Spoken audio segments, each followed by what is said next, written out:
Hi everyone, today I will show you a small part with big challenge to you.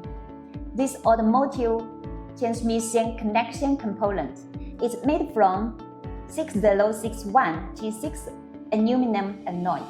Its performance is lightweight, while requiring higher standard of machining accuracy.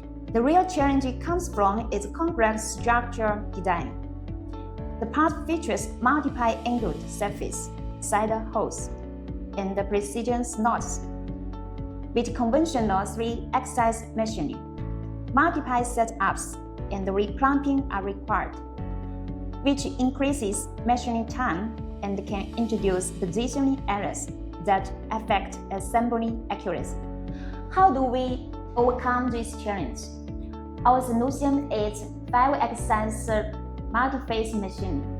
With one-time fixturing, 5-axis machining completes multi-angle operations, forming complex features in a single setup, while reducing positioning errors and ensuring consistent machining accuracy.